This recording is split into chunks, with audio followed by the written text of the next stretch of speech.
Good afternoon, everyone. So today, the Biden-Harris administration, wow, the levels. Sorry. Should I start? So, do I sound like echoed? Yes. Okay. Well, sorry. Here we go. Today, the Biden-Harris administration took new actions to tackle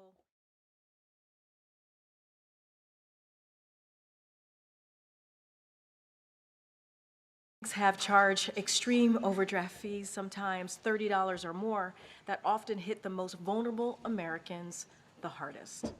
Today's proposal by Consumer Financial Protection Bureau would cut the average overdraft fee by more than half, saving the millions of families that pay these fees an average of $150 a year. That would add up to save Americans $3.5 billion a year.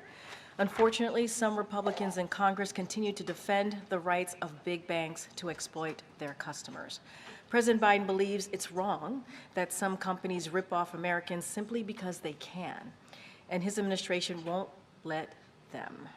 As we work to lower costs and build the economy from the middle out and the bottom up, we got more evidence today that Americans are feeling the strength of the economy. Retail sales beat expectation last month, capping a record. Americans were able to buy gifts for their loved ones that were more affordable and arrived on time. Work to fix and strengthen supply chains. And today, a new poll from Axios showed Americans have a surprising degree of satisfaction with their economic situation. The poll showed Americans are optimistic about their finances. 63% say their finances are currently good, and 85% believe they will get better this year. That's not an accident. That's Bidenomics at work. The volumes are incredibly weird right now. Did we get that fixed? Okay, I think so. All right. And now, as you all know, today we're joined by my colleague, Admiral John Kirby, who's here to discuss the United States' continued response to the ongoing and escalating attacks by the Houthis in the Red Sea. With that, I think it's all fixed for you now, Admiral. It's all. That was very weird. It was like a gremlin was attacking. Afternoon, everybody. Look, as you all saw, the United States today designated the Houthis as a specially designated global terrorist group. We took this action because of their continued reckless and indiscriminate attacks on ships transiting the Red Sea and the Gulf of Aden. These attacks are a clear example of terrorism, violation of international law, and a major threat to innocent lives and to global commerce. Now, just a couple of points. First, today's designation targets the Houthis, not the Yemeni people. The United States remains the world's leading donor of humanitarian assistance for Yemen. We recognize that more than 15 million people in Yemen are still in desperate need of food, water, medicine. And we are taking a range of steps to ensure that these sanctions preserve the ability of aid organizations to be able to deliver all those much needed supplies. Second, this designation takes effect 30 days from now. And the reason for that is it'll give us time to work closely with those aid organizations to make sure that they understand all the ramifications of this designation, answer all their questions, and be able to provide enough context for them to have a measure of assurance as they continue to provide that humanitarian assistance. Now, look, if the Houthis cease the attacks, we can certainly reconsider this designation. If they don't, as the President said, we will not hesitate to take further actions to protect our people and the free flow of international commerce. Matt? Thanks. John, can you talk a little bit about why the president decided not to redesignate the Houthis as a foreign terrorist organization, which obviously would have restricted some of that aid? Is it purely because of that humanitarian assistance piece? Yeah, you sort of answered the question. This particular designation actually gives us more flexibility, but it also gives aid organizations a higher level of comfort that they'll be able to provide this assistance without running afoul of sanctions. We've already, in designating them, already issued a number of licenses. A license, as you know, is basically like a waiver. It's a carve-out when you have a sanctions regime that allows for certain goods to continue to flow despite the sanction regime. And so, yes, that's the big reason here. We just quoted that the president could reconsider that designation should the Houthis stop these attacks. Are you essentially using this as a bargaining chip in negotiations or public negotiations with the Houthis? Yeah, I mean, that would suggest there's negotiations going on, and when there's no negotiations here. It's not a bargaining chip. It's a way of holding the Houthis accountable, additional ways to hold them accountable. I think, if you look at the levers of national power, there's an acronym for it, DIME, right? Diplomacy, information, military, economic. We're using all those levers of national power and, frankly, international power to try to convince the Houthis to stop these attacks. And if they don't, and they clearly haven't, to make sure that we're holding them accountable for that. Just last one, different topic, the meeting that's going to take place in a few minutes with the congressional leaders. We understand this is going to be focused mostly on the situation in Ukraine. Is there a version you can provide publicly? What are lawmakers going to hear from the national security staff that you have not already telegraphed publicly about what's happening on the ground? Well, again, I don't want to get ahead of the discussion, and I suspect that in that discussion there could be some classified content that they'll discuss. But in the main, this will be an opportunity for the president and for the national security team to make sure that members of Congress fully understand the desperate, urgent need for weapons and capabilities for Ukraine to continue to flow. As you know, the last security assistance package was December 27th. There hasn't been one since. There won't be one unless or until we can get some funding. And it's not as if the war stopped just because our aid stopped. The Ukrainians continue to get attacked. They're moving into some defensive positions along that line, in the east in particular, and they continue to come under artillery shell, air attacks, ballistic and cruise missile, as well as drone attacks from the Russians. And they are expending what they have. And I won't get into their inventory lists, but there are some weapon systems for which they are in more need than others right now, and they have to expend them given ongoing combat. Thanks. Last week, the president said it was irrelevant whether or not the Houthis were designated as a terrorist organization. Now, 5 days later, this announcement, did he need to be convinced that this was the right step? No. And looking back, was it a mistake to take them off of the terrorist list back in 2021? Just like consideration over these years? No.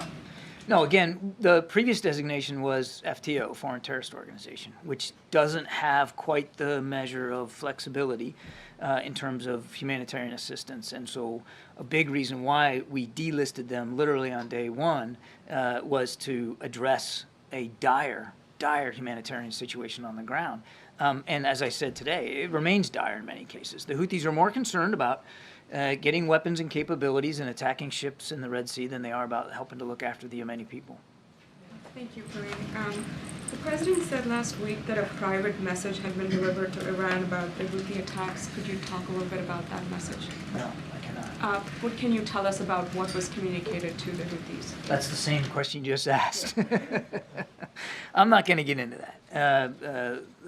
As the president said, there was a private message delivered to Iran, and I need to leave it at that. Has that been effective? I'm just going to leave it right there. A message was delivered, and of course, publicly, we have made clear our concerns about what the Houthis are doing.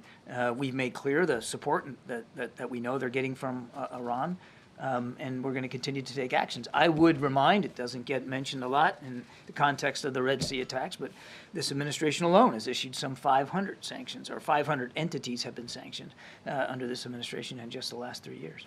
And a quick question on, Iranian entities. and a quick question on Iran's foreign minister, who spoke at Davos earlier today. He said the security of the Red Sea is tied to the developments in Gaza, and everyone will suffer if Israel's crimes in Gaza do not stop. He basically warned that all fronts will remain active until then. Do you have a response to that? Well, I mean, let's to take it at just in a couple of pieces there. If you look at the 32 some odd attacks that the Houthis have conducted now, for the ones that were targeted at ships that were identifiable, because sometimes they launch a barrage and there's multiple ships and you're not really sure what ship's being targeted. But let's just take a look at the majority of the 32 where you can identify the ship that's being targeted. Not a single one was destined for Israel.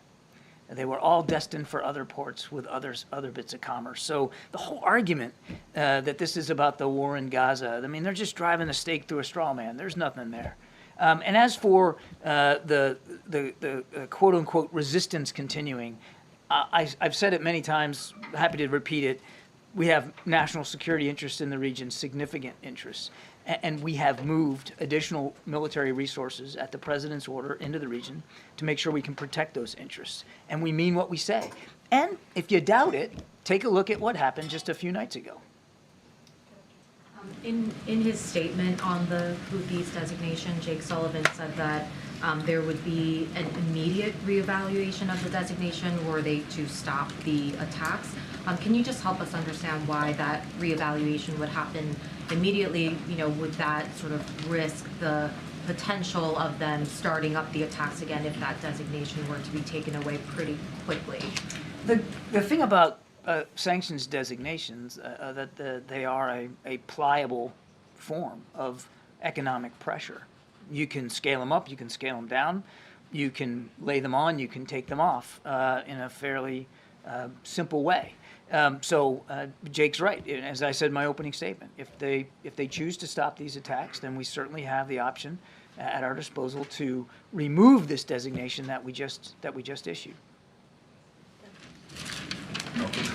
Thank you so much. I wanted to give you a chance to respond to Speaker Johnson, who said earlier today about the meeting on Ukraine. He said, before we even talk about Ukraine, I'm going to tell the president what I'm telling you, which is border, border, border. Do you think that's a legitimate position to say that even before you can have conversations about Ukraine, you have to settle the situation with the border? Today's meeting is about Ukraine. That's what we're going to focus on in this discussion. And as the speaker knows quite well, we continue to negotiate in good faith in a bipartisan way with the Senate, with Republicans and Democrats up there on Capitol Hill about the national security supplemental and about, which obviously includes money for border security. The speaker also said that he has been asking the administration for more details about the spending, what has already been spent in Ukraine, and also the end game in Ukraine.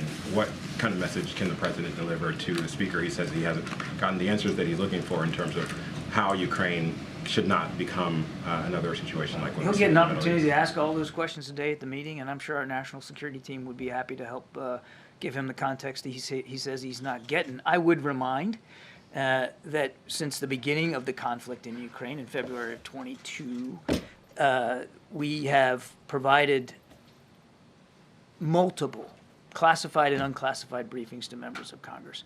And this whole idea of a blank check also is not true. Every single aid package that we provided Ukraine, we have done consultations with Congress. So there have been and will continue to be a lot of outreach from the administration with members of Congress about Ukraine. Right now, though, you can't have those consultations because there's no aid going to Ukraine because we don't have the funding. And that's what the meeting about today is really all about, stressing the urgent need for that additional funding. Thanks, Karine. Thank you, Kirby. So with regard to national security and Ukraine, has the threat level changed since the president last spoke from the Oval Office, spoke to congressional leaders about the urgency for this funding? No. I just wonder, I don't know. so what can he say that hasn't already been said to convince them to all get on board and take action? Well, again, without getting ahead of the president and the conversation that he hasn't had yet, one of the reasons our national security advisor, or deputy national security advisor, will be in this meeting is to bring members of Congress up to speed on what we're seeing right now on the battlefield and what the Ukrainian forces are facing now as winter is full upon them and the war hasn't stopped. And aid hasn't continued to flow from the United States. I mean, I think we're in a bit of a different situation now in that regard than we were when the president gave his speech. Not that the national security implications are not still valid. They are just as valid in terms of the threat that Putin poses to the quote-unquote world order and to European stability and security. But the situation now is different in terms of the stoppage now of assistance going to Ukraine. And then on the southern border, could the president use the Insurrection Act to federalize the Texas National Guard? I am not a legal expert on that. I'll have to take that question and get back to you. I know of no, just to make clear, I know of no intention by the president to do that. John, understanding that the last provision of aid to Ukraine was December 27th. Right now, is Ukraine fighting with 100% of its capabilities? Do they have everything that at this moment they require Without getting into their operational security and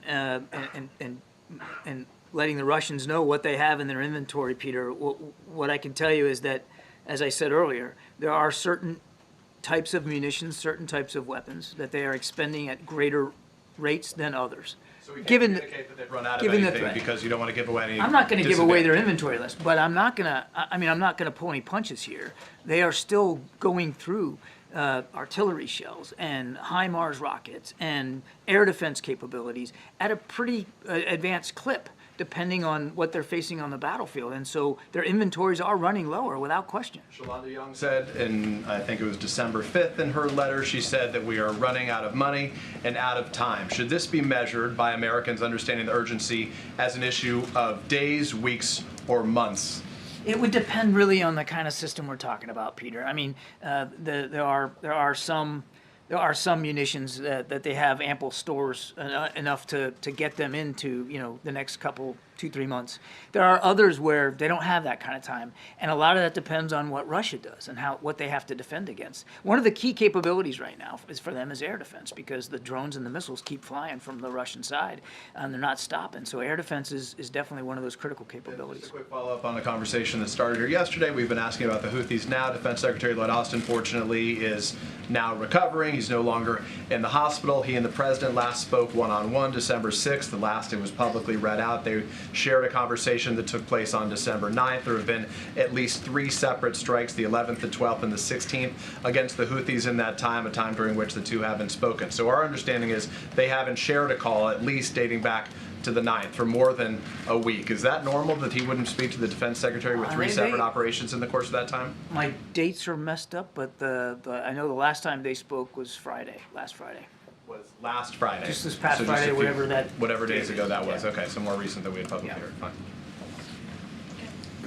Thanks, Admiral Kirby. On Turkey, the outgoing Turkish ambassador told VOA that he expects to see some positive developments in a month or so with regard to the sale of F-16s to Turkey. So can you give us an update on this? And once Turkey completes the ratification process for Sweden's NATO membership, can we assume that the road for the F-16s will be cleared? The Thank you. president has been pretty consistent. We continue to support the additional sale of F-16s and the modernization of the current F-16 fleet for Turkey. That's a consistent policy position that we've had since coming into office. That hasn't changed. I don't have an update for you on dates and the calendar items in terms of what that looks like, but our policy with respect to F-16s for Turkey has not changed.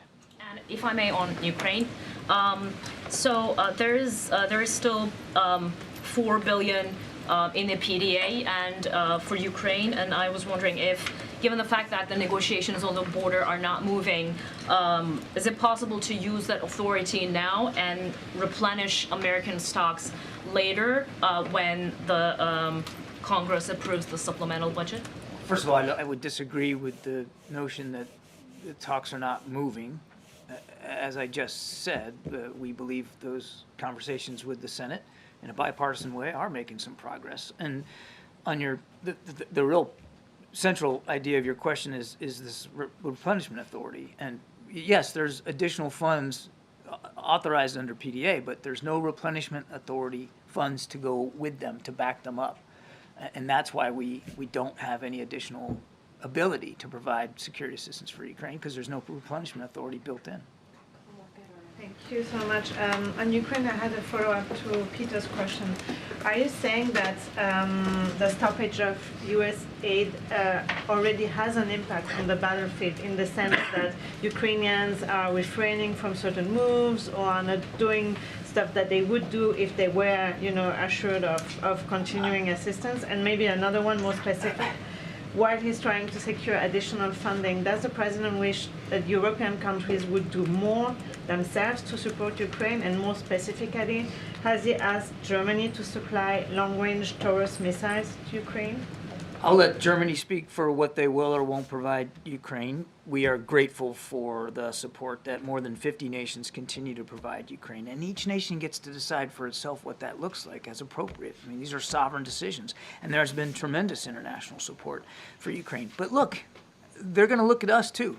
They're going to see how the United States reacts here. And I think we can expect that some nations may take cues from the United States. If we just pack it in and can't get the funding and decide that's it, we're not going to provide anything more for Ukraine, you can certainly see where there might be other nations who might feel like they want to follow suit here without our leadership. American leadership matters here.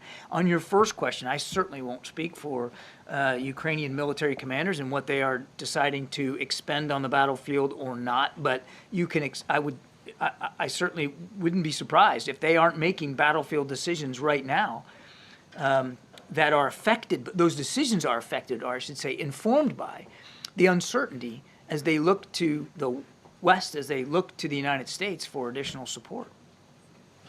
Thanks a lot, Karine. John, the air campaign by the U.S. has not had a noticeable impact in terms of deterrence with the Houthi rebels. What makes you think that this terror designation will change that in any way? It's part of, as I said, a suite of tools at our disposal to hold them accountable. And I just want to remind that the attacks last week, the large attacks that we conducted, were designed to disrupt and degrade Houthi offensive capabilities, and we believe we did that. That doesn't mean that we eliminated every single missile they own or every drone they can fly or every radar system that they operate. But we believe it had good effect on degrading their capabilities to conduct attacks. And as I said at the end of my opening statement, we will take further action if we feel like we need to. They have a choice to make. They continue to have a choice to make. The right choice is to stop these attacks. If they don't, we'll continue to act appropriately. Do you happen to know if the EU is going to take similar action to designate the Houthi rebels a terrorist organization in the way the U.S. has? I do not. No coordination with them on this front? I'm not aware of any prior coordination with the EU specifically on this, and you'll have to talk to EU officials about whether they're willing to take a similar approach. Yeah, when was the last time President Biden spoke on the phone with Netanyahu? There has not been another call since the last one we read out. I don't have the exact date in front of me. It's been more than 20 days, I think. Thanks, John. Over the weekend, the NSC issued a statement in response to a HuffPost report on the administration's post-war plans in Gaza, stating that the quotes attributed to U.S. officials in the story were quote-unquote made up. HuffPost has been seeking an apology and a retraction at the insinuation that their reporter made up or fabricated quotes in this story. Can you tell us on what basis did the NSC issue that statement? Why is the NSC suggesting that a reporter made up quotes? The issue, as I understand it, Sabrina, was related to a document that was purported to exist that was in this article, and the quotes from the purported document were not accurate, and that was the issue. The issue was that whoever was reading out this document was reading things that there's not a record of a document that says those things. Because NSC said we stand by our original statement, which seemed to just generally imply that the quotes attributed to U.S. officials broadly in the story were made up. Obviously, as I said, HuffPost is seeking an apology and a retraction. Do you have any reaction? This wasn't an attempt to question the journalism or to cast aspersions on journalistic ethics. This was a reaction to quotes attributed to a document that, for which we don't have a document that says those things, and that's why the response was drafted and written the way that it was. I have read it. I can see where some people might see that reaction and think we were trying to again cast aspersions on journalistic ethics and procedure, and that was not the intent. Okay. Thanks, Thank you. Admiral. Appreciate that. Any update on the missing SEALs? All right, Zeke, you want to reset us? Thanks, Karine. The meeting this afternoon, can you talk about what the president hopes to accomplish? Is he trying to get a deal here, walking out this meeting today? So, as the Admiral said, this focus on the meeting today is going to be on Ukraine and making sure that Congress, the congressional members who attend, understand that we need to continue the support for Ukraine. He's going to particularly underscore that if we abandon Ukraine, there will be consequences, right, to Ukraine, to the people of Ukraine, to the people who've been fighting for their democracy for so long. And let's not forget, they're fighting against the aggression from Putin. So we have to be really clear here. A failure to act will certainly means that it will not be helpful to our national security. So, and history has taught us that if we do not, get involved and stop a dictator, we see what could happen. It could actually put our national security at risk. So that's going to be the focus today. It's going to be on Ukraine and really laying out why it's important to continue that support that we've been providing them. But if it's good, the negotiations right now on immigration are taking place with the Senate. If the president has the speaker here, will he discuss immigration with the speaker? So, look, I'll say this. The president obviously is welcoming congressional members here. He's open to hearing whatever conversations that they want to have, right? And so it is important, to have these conversations, obviously, in a bipartisan way. So that may come up. I certainly don't want to get ahead of those conversations, but the purpose of this meeting is about Ukraine. That is the purpose of this meeting, and that's what the president wants to really lay out, and the urgency to continue to support Ukraine, and why that's needed now, and how that affects our own national security. So that is the purpose, but of course, members of Congress are going to come, and they're going to have things that they want to talk to with the president. We certainly welcome that. And why hasn't the president engaged in negotiations with the House? The White House been on border security, on immigration. These negotiations take place in the Senate, but obviously the House has to say here, and they are not happy with what's happening on the Senate side of things. I mean, look, the House went home in mid-December, right? While the negotiations were occurring and happening in the Senate in a bipartisan way, obviously Republicans and Democrats, and here at the White House, we were having those conversations, trying to find a bipartisan agreement. We were having those conversations even through the holiday weekend. The holiday break, and they decided to go home. Literally, they decided to go home, and so those conversations are going to continue. This meeting does not stop those conversations from continuing. We think it's headed in the right direction, so that's important as we're talking about the border security and what we can do to make sure that we're dealing with that issue. And so we appreciate Republicans and Democrats in the Senate operating with us in good faith, and we think it's headed in the right direction. And finally, do you think that that criticizing the House for going home improves your odds of getting whatever deal, should there be a deal in the Senate through the House? I'm just curious what the strategy is here. Here's the thing, and I appreciate the question and I get the question, but Republicans in the House have been they've gotten in the way.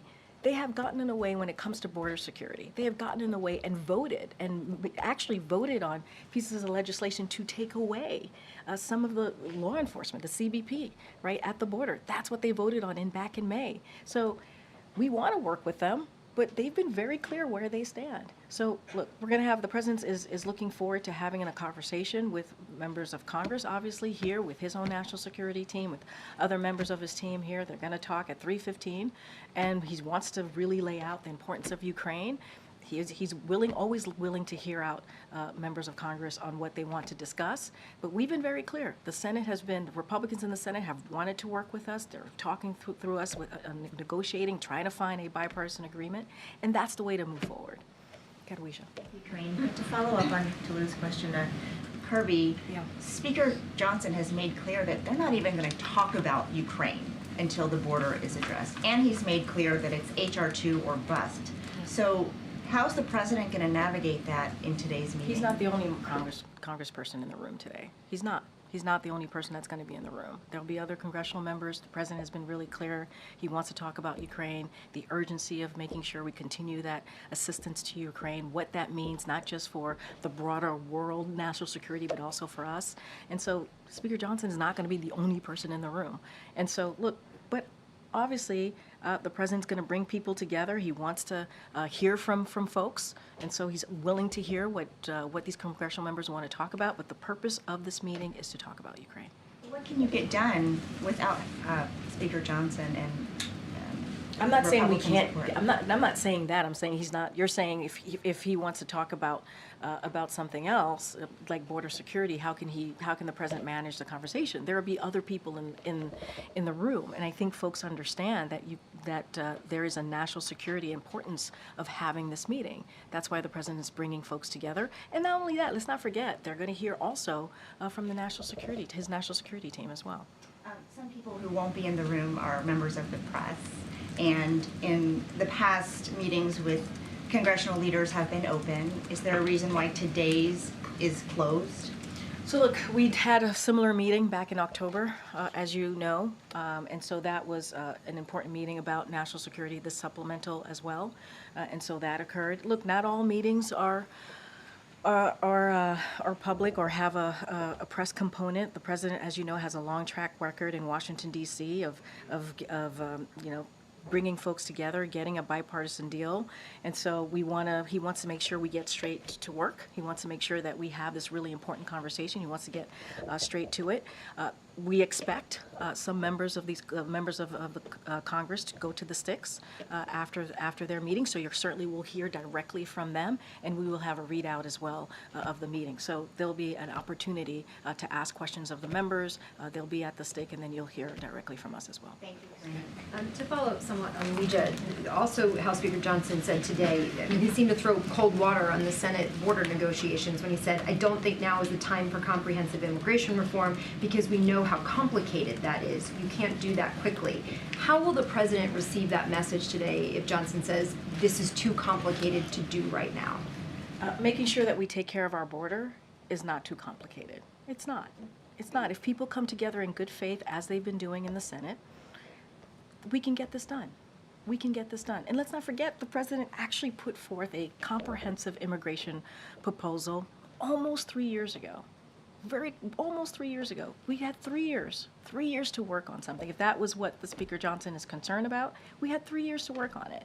And so, look, and if he was really concerned about it, then when these negotiations started before the holiday break, they would have stayed. They would have stayed and actually, tried to be part of the solution. Look, we want to have a bipartisan agreement. That's what we want. We want a bipartisan agreement because the president understands that's how we're going to fix the problem. That is it. And so, look, it's continuing. We're going to see what happens with the Senate negotiations. We're going to see where they land. Certainly not going to get ahead of that from here. But it is important. It is important to get this done. And the president's not going to stop from negotiating with the senators. Just a quick one. Beyond the congressional leaders, who exactly is going to be in this meeting? How did the White House come up with this list? Why this group? So, look, I can say, as you all know and been mentioning, Speaker Johnson will be there, Leaders Schumer, McConnell, and Jeffries, and the chairs and ranking members of the House and the Senate committees on Armed Services, Foreign Affairs, Appropriations, and Intelligence. So that's incredibly important as we're talking about Ukraine, obviously, and that part of our national security supplemental. And also from the White House, so you all know, the Chief of Staff, Jeff Zients, will be there, National Security Advisor Jake Sullivan, Counselor Steve Ricchetti, Legislative Affairs Director Shawanta Goff, Director of National Intelligence Avril Haines, OMB Director Shalonda Young, and Principal Deputy National Security Advisor John Feiner. Again, this is going to be about Ukraine. Some of this will be classified, we'll have classified content, and so that is why it's important for all of those folks to be in the room as we're having these conversations as a president. I understand you're saying the meeting is about Ukraine. If and when the issue of border security comes up, which we know it will, and is expected to, what specific concessions is the president willing to make on the issue of border security? So look, I'm not going to negotiate from here. I'm not. There's been negotiations happening as it relates to the border security in the Senate for some months now between Republicans and Democrats. We're going to let that process continue. We're going to let that doesn't stop. Those negotiations, those conversations is not going to stop because the president is meeting with congressional members today. Again, our focus today, the president's focus today is going to be about Ukraine and the importance of continuing to support Ukraine as they fight against tyranny, as they fight against President Putin's aggression. That's going to be the focus. And I said, the president is, he brings people together, obviously is willing to listen to what folks have to say, but that is the purpose, is Ukraine. And those negotiations on the Hill, on the Senate side, is going to continue. A quick one on the Vice President's abortion tour that is expected to start on Monday. She's headed to Wisconsin. She's kickstarting the tour in Wisconsin. Can you share more details on that trip? And where else is she planning to go? What is the White House planning to achieve with this? So more broadly, on Monday is the 51st anniversary of the landmark decision, Roe v. Wade. So both the president and the vice president is going to be marking that landmark decision, that anniversary. It's an important anniversary as the administration works to defend reproductive rights for women across the country, while Republican elected officials push extreme abortion bans that deny women the care that they need, force families to travel out of state for health care, and threaten the health care providers with prosecution for providing the care that they are trained to provide. So obviously it's an important day. We're gonna mark that 51st anniversary, and you'll hear more from the Vice President's office as to what her kickoff tour is going to look like. So I certainly refer you to her office, and then we will have more on what the president, how the president's going to mark that day. Is the president planning to join her at any point during this I tour? don't have anything to lay out on any of the president joining the vice president on this particular tour. But what I can say is both the vice president and the president are going to be marking this day on Monday. We will have more to share on what that would look like. MJ. Karine, does the White House believe that Democrats have already made significant concessions on the border? And does it believe that Democrats, have more room for additional concessions? So I want to be really careful. There are negotiations happening. If I speak from here about it, I don't want to get in the way of what they're trying to make happen, which is come up with a bipartisan agreement to deal with border security. Look, what the president understands, and he's been around for some time, right? He's been in Washington for some time. He's been a senator, as you all know. He's been a vice president, as you all know. And he understands that it takes both sides to come together to deal with an issue. And when you deal with a bipartisan situation, you put forth an agreement. There are going to be concessions that are going to be made. I don't want to speak to them from here. I'm going to let the negotiators have those conversations. They will decide what works, what kind of deal that they can put forth. But obviously, a bipartisan agreement, that means both sides have to give up a little something. That's how bipartisan agreements work, obviously. On a separate matter, yesterday in response to Governor Hutchinson suspending his presidential campaign, a DNC spokesperson said in a statement, "This news comes as a shock to those of us who could have sworn he had already dropped out." Seems rather gratuitous, not to mention not serious. I just wonder if the tone of that statement reflects how President Biden views the governor and views his now suspended campaign. No, I appreciate the question. This is something that we definitely want to address. President Biden has deep respect for Governor Hutchinson and admires the race that he ran. The president knows him to be a man of principle who cares about our country and has a strong record of public service. This morning, the chief of staff here, Jeff Zients, called the governor to convey this and apologized for the statement that did not represent the president's views. So again, as I just stated, Jeff Zients called the governor to apologize on behalf of the president, and it did not reflect his views. So if there was an apology that was conveyed to the governor, was any action taken or was anything communicated to the decision by the DNC to put this statement out? So look, I can't speak to how the communication with the DNC. Obviously, it is the Democratic political arm. So I don't want to speak to that. You would have to reach out to the DNC directly. But what I can say is how the president felt. It did not represent his views. We apologize to the governor. He respects the governor's public service, and we just wanted to make that very clear. Go ahead, sir.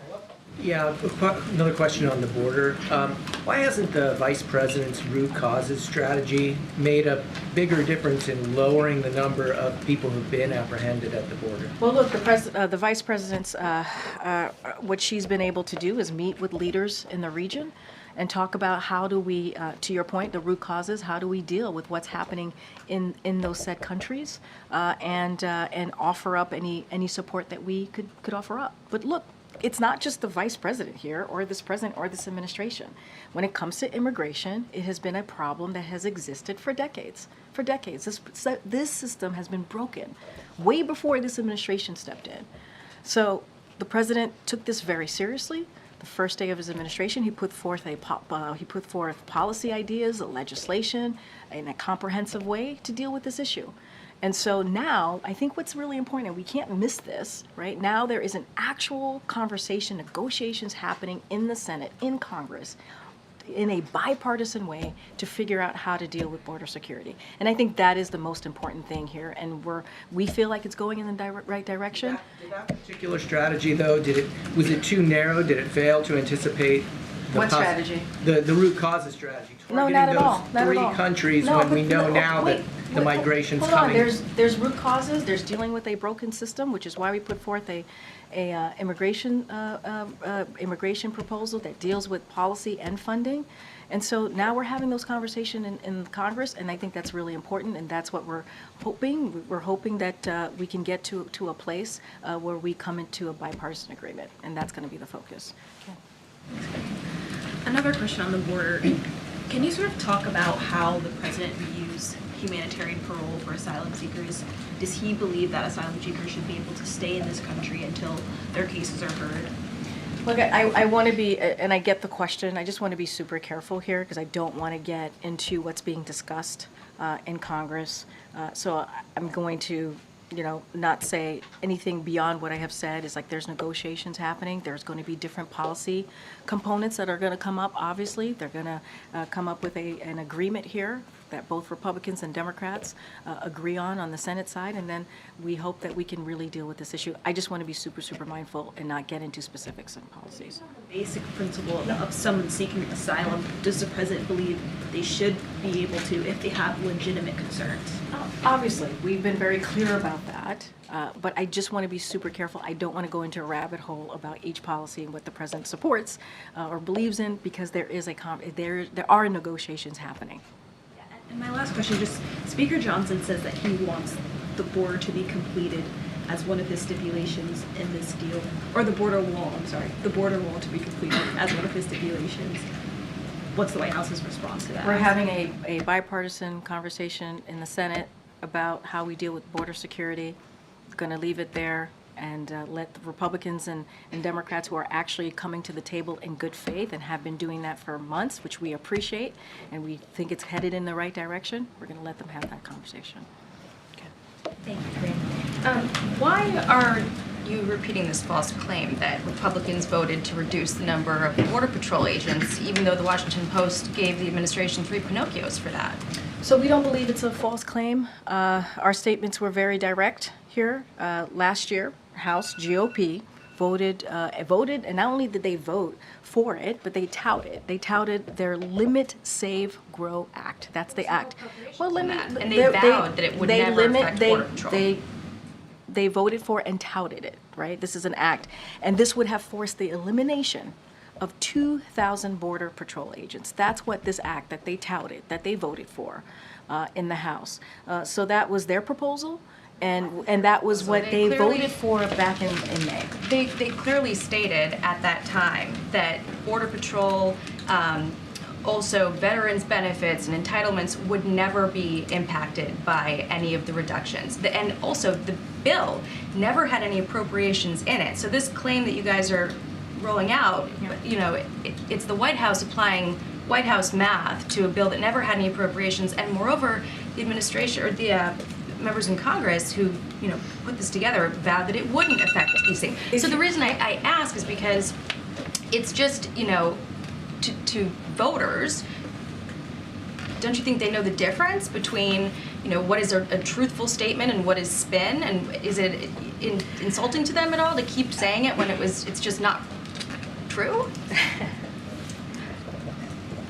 One thing that the president does not do is insult voters or American people, to be more exact, because I want to be careful about this, what I can say about this upcoming election. What I will say is, if you look at the bill, this act that they touted, that they voted for, House Republicans back in May, it was very clear that it would have forced the elimination of 2,000 Border Patrol agents. That's what that act would have done.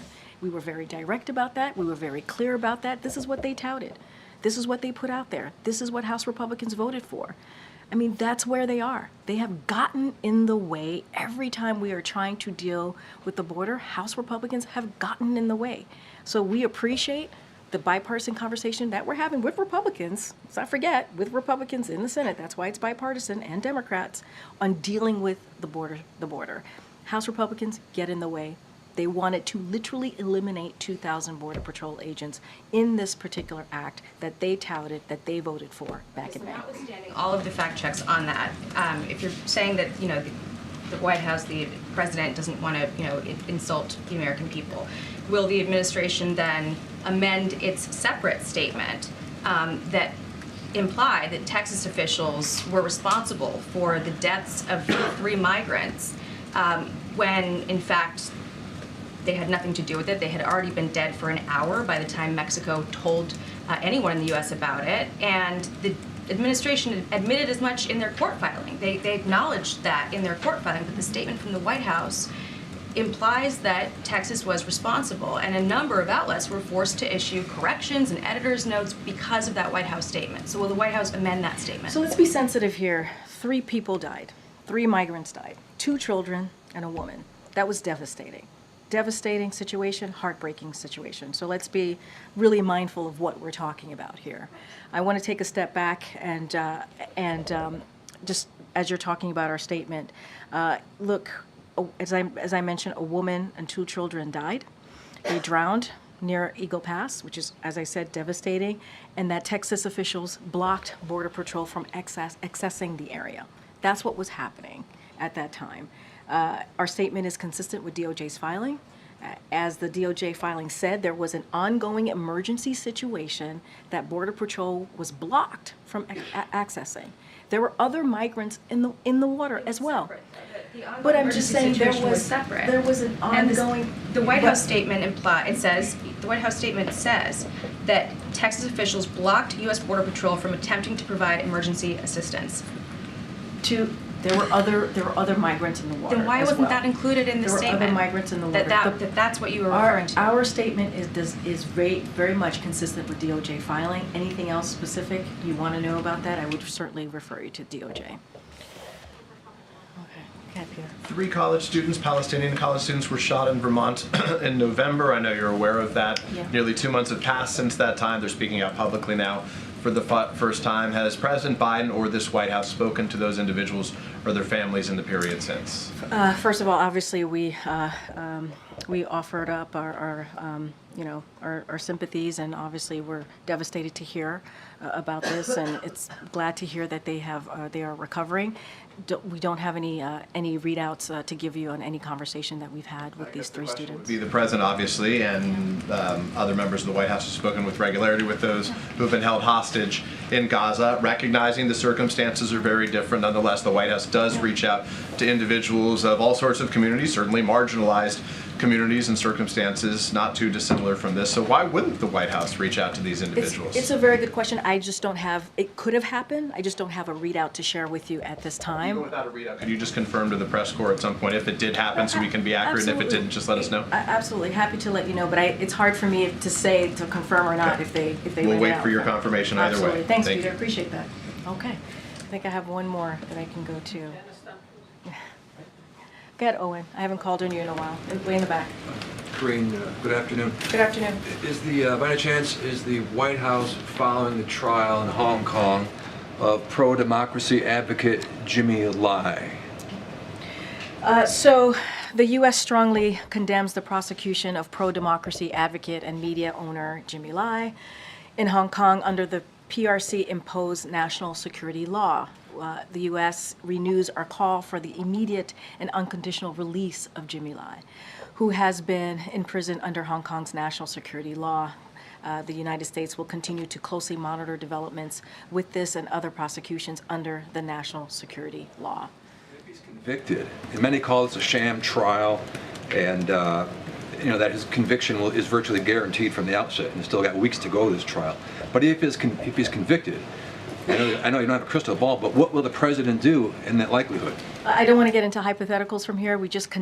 I just very forcefully, strongly condemned the prosecution of Jimmy Lau, and so we're going to continue to do that. And obviously, we're going to monitor the situation closely. I just don't want to get it ahead in getting into hypotheticals or how this is going to turn out. But obviously, we strongly condemn.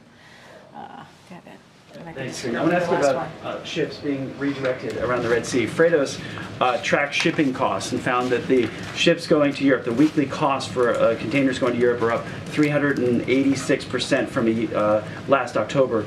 Costs going to North America are up 99%. So when does the White House feel like this could start putting pressure on prices and pass it on to the consumer? So look, obviously, our national security team here and our economic teams are closely monitoring the evolving situation in the Red Sea. It's something that we're keeping close eye on. But what we've seen so far is that the impact of the ongoing conflict has had limited impact on the U.S. supply chains and energy prices. Diversions of vessels from the Suez Canal and to the Cape of Good Hope has not had major impact on availability of products in the U.S. or capacity at the West Coast ports. Again, our teams are going to closely monitor this. This is our national security team and also economic team. We're going to monitor this, but we haven't seen an impact at this time. And one last Friday, the president was at a coffee shop in Pennsylvania, and he seemed to be surprised that the smoothie was $6 and how expensive it was. I'm curious, so is the president now realizing the costs that Americans are bearing? So look, when he went over to you all to the press corps, he was having a good time, right? Offered up to as you know, offered up to buy them coffee. There was a big group there, and he made sure everyone got coffee and pastries. So I just want to make that really clear. His comment was $6, and I'll do it anyway. I hear you, and let's not forget what the trip was about. The trip was about small businesses, right? There have been 16 million small businesses that have started and filled out for applications. That's a big deal. That is really important.